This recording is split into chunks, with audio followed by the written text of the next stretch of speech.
Hello everyone, I am Isha Khatri and today we have to do is panic disorder. So जो panic disorders होते हैं वो हमारे neurotic और stress related disorders के under आते हैं.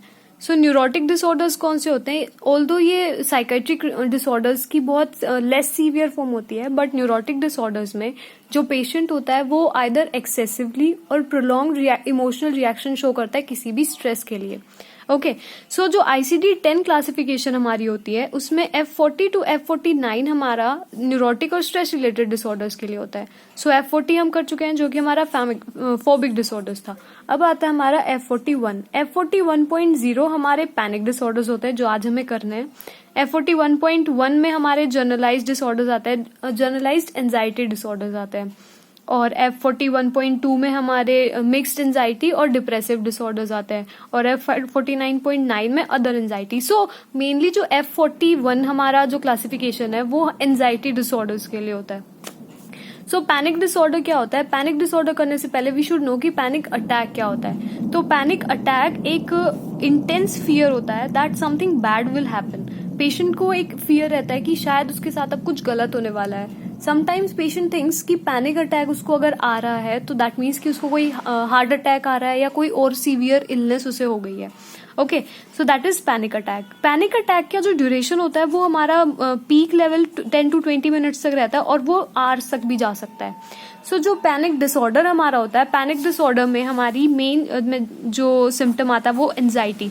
और that anxiety also occurs in unfamiliar condition. मतलब ये नहीं होता है कि किसी भी स्पेसिफिक या पर्टिकुलर सिचुएशन में हमें आ रहा है. जैसे हमारे फोबिक डिसऑर्डर्स थे उसमें हमें किसी भी पर्टिकुलर सिचुएशन या किसी भी पर्टिकुलर स्टिमुलस से हमें फोबिया हो रहा था, लेकिन यहाँ पर कोई भी ऐसी स्पेसिफिक कंडीशन नहीं है कि इसी में हमें पैनिक अटैक आएगा. वो किसी अनप्रिडिक्टेबल होता है पैनिक अटैक्स और इसी वजह से फिर एंजाइटी होती है. सो एंजाइटी यहाँ पर मेन रोल प्ले करती है और इसके साथ हमारे फिजिकल सिम्टम्स आते हैं. जो फिजिकल सिम्टम्स होते हैं वो प्रीडोमिनेंट होते हैं इसमें.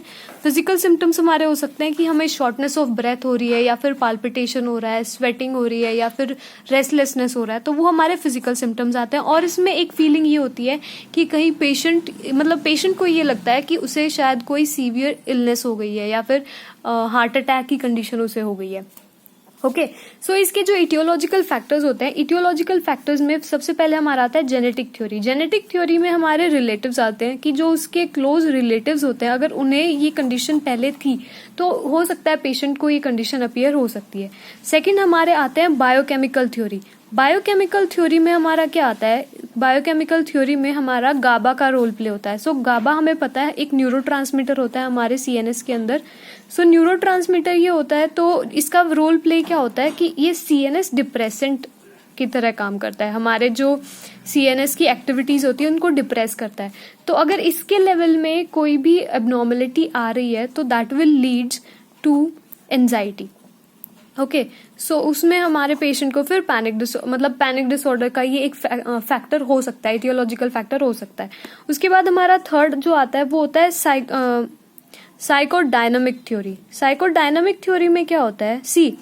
जो हमारा पेशेंट का नॉर्मल फिनोमिनन होता है वो होता है रिप्रेशन. आपने पहले भी पढ़ा होगा डिफेंस मैकेनिज्म के अंदर रिप्रेशन क्या होता है? ये पेशेंट का एबिलिटी होती है टू पेशेंट की तो क्या ये एबिलिटी है, ये एक इनवॉलेंट्री और unconscious forgetting of unpleasant events और आइडियाज. तो जो पेशेंट की लाइफ में कोई भी अनप्लीजेंट या बैड इवेंट्स या आइडियाज जो भी कुछ हुआ है वो टाइम के साथ वो भूल जाता है. इनवॉलेंट्री और अनकॉन्शियस फॉरगेटिंग हो जाती है, ठीक है, उसको याद ही नहीं रहता है वो. लेकिन अगर ये रिप्रेशन जो है ये फेल हो रहा है, वो फंक्शन नहीं कर रहा है, तो उसके बाद हमारे जो सेकेंडरी डिफेंस मैकेनिज्म्स हैं वो एक्टिवेट हो जाते हैं जिसमें हमारे ED, ईगो और सुपर ईगो आते हैं. तो अगर रिप्रेशन फेल हो रहा है तो हमारे सेकेंडरी मैकेनिज्म्स हैं वो भी अगर एक्टिवेट नहीं हो रहे हैं तो उसकी वजह से फिर एंजाइटी हो जाती है पेशेंट के अंदर और फिर वही है पैनिक डिसऑर्डर्स. फोर्थ हमारा आता है यहाँ पर बिहेवियरल थ्योरी. बिहेवियरल थ्योरी में क्या है कि पेशेंट की आदत, उसका बिहेवियर ही ऐसा है कि वो छोटे छोटे इवेंट्स को स्ट्रेसफुल ले जाता है. अगर उसके साथ कुछ अगर छोटी भी प्रॉब्लम है तो वो उसको बहुत ही सीवियर मान के चलता है. सो ये हमारा बिहेवियर थ्योरी हो गया। फिफ्थ हमारी आती है कॉग्निटिव। कॉग्निटिव थ्योरी में क्या होता है? कॉग्निटिव थ्योरी में हमारी जो थिंकिंग होती है वो मेन रोल प्ले करती है। पेशेंट जो है वो नेगेटिव थॉट्स उसके माइंड में बहुत जल्दी आते हैं, उसका जो परसेप्शन होता है वो नेगेटिव हो जाता है, वो कंप्लीटली मतलब ये सोचता है कि मतलब उसको ऐसा लगता है ये तो होना ही है, ये तो गलत ही होना है, मेरे साथ हमेशा ये होता है। वो मतलब उसकी थिंकिंग के ऊपर मतलब मेजर यहाँ पर रोल होता है। उसके बाद हमारे आते हैं क्लिनिकल फीचर्स।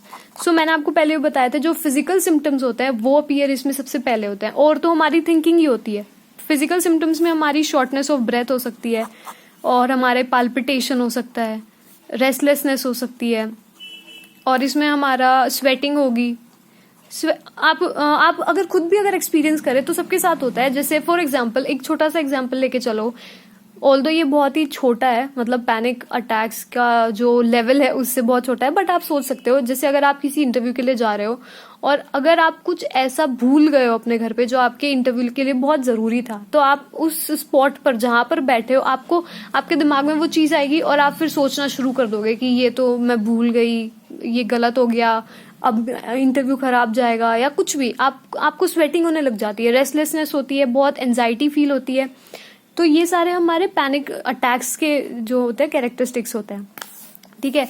और इसमें चेस्ट पेन भी हो सकता है, चेस्ट पेन डिस्कम्फर्ट भी फील हो सकता है पेशेंट को, चॉकिंग हो सकती है, रैपिड हार्ट बीट हो सकती है, रैपिड हार्ट बीट, और इसमें पेशेंट को नोजिया भी हो सकता है, एब्डोमिनल डिस्कम्फर्ट भी हो सकता है, नमनेस और टिंगलिंग सेंसेशन हो सकती है, शेकिंग फीलिंग हो सकती है, आप कांपने लग जाते हो वहीं पर बैठ के।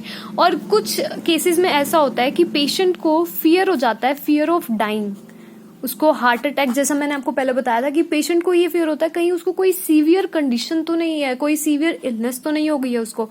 तो ये हमारे पैनिक अटैक्स, पैनिक डिसऑर्डर के क्लिनिकल फीचर्स थे। उसके बाद हम बात करते हैं इसके कोर्स की। जो इसका कोर्स होता है यूजुअली मैंने आपको बताया था कि 20 to 30 मिनट्स तक हमारा जो पैनिक डिसऑर्डर, पैनिक अटैक है वो चलता है। जो हमारे 95% ऑफ पेशेंट्स होते हैं उसमें क्या होता है, हमारी पैनिक डिसऑर्डर के साथ अगोराफोबिया देखने को मिलता है। अगोराफोबिया आई गेस आप सबको याद होगा, fear of places, fear of new मतलब न्यू क्या कहें इसको, new places, fear of new places या सेटिंग्स। मतलब अगर आप अपनी नॉर्मल लाइफ से कहीं बाहर चले गए हो तो आपको ये फियर रहता है कि अगर वहां पर कोई प्रॉब्लम हो गई, कोई ऐसी सिचुएशन आ गई जो मैं हैंडल नहीं कर पाया, तो मतलब वो फियर हो जाता है। तो जो 95% हमारे पेशेंट होते हैं पैनिक डिसऑर्डर्स के, उनमें अगोराफोबिया देखने को हमें मिलता है। ओके, सो ये हमारे हो गया कोर्स। उसके बाद हमारी आती है ट्रीटमेंट। जो हमारी ट्रीटमेंट होती है, ट्रीटमेंट से पहले ऑब्वियसली हम डायग्नोसिस करेंगे। डायग्नोस्टिक इवेलुएशन अगर हम इसकी करें, पेशेंट को अगर आप देख रहे हो, फिजिकल एग्जामिनेशन अगर कर रहे हो, तो मेन उसमें क्या होगा, पेशेंट अगर आप देखोगे तो उसको फियर होगा, पेशेंट को अननोन फियर रहता है पेशेंट को कि कहीं कुछ गलत ना हो जाए मेरे साथ, कहीं मुझे हार्ट अटैक ना आ जाए, कहीं मैं मर ना जाऊं, और उसको बहुत एंजाइटी होगी, वरीनेस होगी, और पेशेंट को स्ट्रेस तो ऑब्वियस है, उसको होना ही है। तो ये चीजें अगर आप पेशेंट को देख रहे हो, उसके फिजिकल सिम्टम्स को अगर आप प्रॉपरली एग्जामिन कर लो तो आपको एक आइडिया हो जाता है कि हो सकता है इसको पैनिक डिसऑर्डर हो। उसके बाद हमारे अदर डायग्नोस्टिक इवैल्यूएशंस में हम क्या कर सकते हैं, हम फार्माकोलॉजिकल बेसिस पे उसको चेक कर सकते हैं, किसी ड्रग की वजह से तो उसको ये कंडीशंस नहीं आ गई हैं।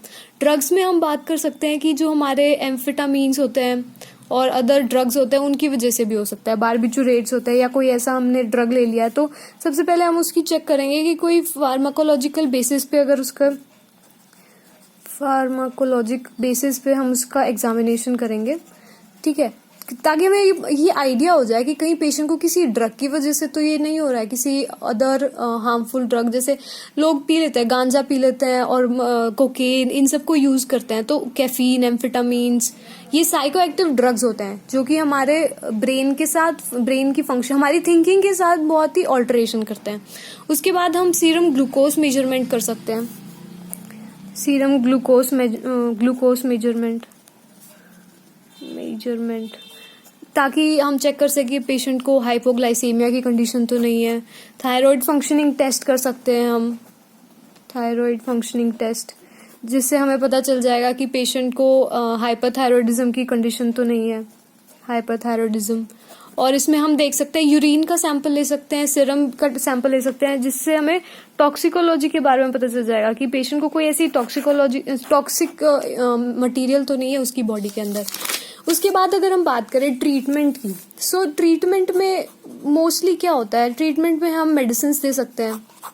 मेडिसिन में हम इसको फार्माकोथेरेपी, फर्स्ट हमारी यही हो गई फार्माकोथेरेपी। तो फार्माकोथेरेपी के अंदर हम दे सकते हैं पेशेंट को बेंजोडाइजेपिन्स।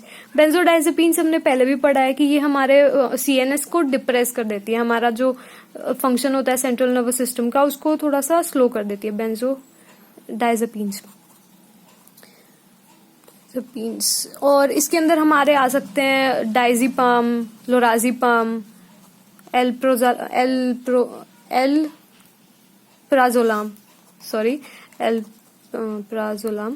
तो ये हमारे आ सकते हैं बेंजोडाइजेपिन्स के अंदर। उसके बाद हम एंटी डिप्रेसेंट ड्रग्स दे सकते हैं, anti depressant drugs panic disorders के लिए। और हम बीटा ब्लॉकर्स दे सकते हैं।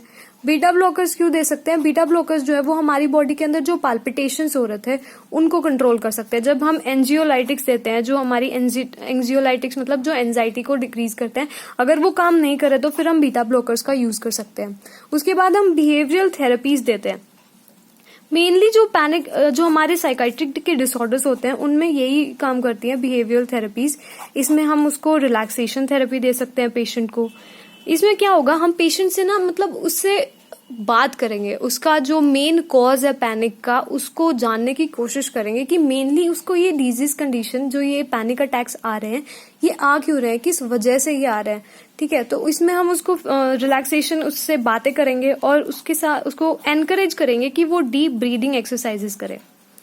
ठीक है, डीप ब्रीदिंग एक्सरसाइजेस, ये सारा जो है ये हमारा नर्सिंग मैनेजमेंट के अंडर भी आ सकता है, क्योंकि नर्सिंग मैनेजमेंट में हमें यही सब करना है। पेशेंट को रिलैक्सेशन थेरेपी देनी है, उससे बातें करनी है, जो उसका प्रॉपर फियर है या जिस वजह से उसको जो पैनिक अटैक्स वो आ रहे हैं वो उनको जानने के लिए। ठीक है, तो जो डीप ब्रीदिंग एक्सरसाइजेज है वो हम क्यों करेंगे, ताकि हम जो हाइपर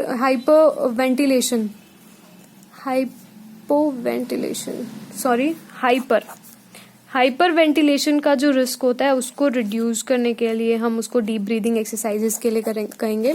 और रिलैक्सेशन, प्रोग्रेसिव रिलैक्सेशन, जिसमें कि पेशेंट जो है उसको रिलैक्सेशन थेरेपीज देनी है, उसे कंफर्टेबल एनवायरनमेंट प्रोवाइड करना है, एक ऐसा एनवायरनमेंट उसको प्रोवाइड करना है जिसमें उसे किसी चीज का डरना। ऑल्दो जो पैनिक अटैक्स आता है वो किसी भी कंडीशन में आ सकते हैं, वो किसी भी थॉट को लेकर आ सकते हैं, कोई वो नहीं है, लेकिन हमें पेशेंट के दिमाग मतलब पेशेंट की जो थिंकिंग है, जो उसके आइडियाज है, उनको थोड़ा सा कंट्रोल करना है, उसको एनकरेज करना है कि वो पॉजिटिव थिंकिंग रखे। क्योंकि पॉजिटिव थिंकिंग अगर पेशेंट रखेगा तो कॉग्निटिव जो हमने पहले पढ़ा था कि नेगेटिव थिंकिंग उसकी है, उसको हम रिड्यूस कर सकते हैं। तो पॉजिटिव थिंकिंग, पॉजिटिव वर्बलाइजेशन, पेशेंट से हम पॉजिटिव बातें करें, उससे मतलब उसकी जो आइडियाज हैं उनको थोड़ा सा पॉजिटिव करने की कोशिश करें। और इसमें कामिंग म्यूजिक भी हो सकता है, listening to calming music. Music therapy काफी इम्पोर्टेंट और वर्कफुल है। म्यूजिक लिसनिंग कामिंग म्यूजिक हमारे साथ भी होता है जब भी हम कोई मतलब सबके साथ तो नहीं, पर बहुत से बच्चे होते हैं जिनको आदत होती है कि अगर उनके साथ बहुत स्ट्रेसफुल इवेंट्स हो रहे हैं लाइफ में तो वो कुछ टाइम निकाल के म्यूजिक सुनते हैं, जिससे कि उन्हें काफी रिलैक्सेशन होता है। तो ये एक परमानेंट सोल्यूशन है। उसके बाद हमारे आता है कॉग्निटिव थेरेपी।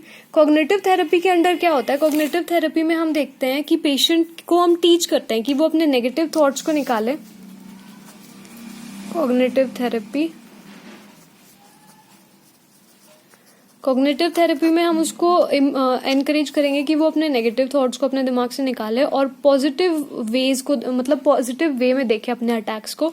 दूसरा, हम उसको आइडेंटिफाई करने में हेल्प करेंगे कि क्या प्रॉब्लम है एग्जैक्टली जिसकी वजह से उसे पैनिक अटैक आ रहे हैं, और उसको इवेलुएट करने में हेल्प करेंगे कि किस तरह से वो अपने पैनिक अटैक्स को डिक्रीज कर सकता है, उनसे कॉप अप कर सकता है।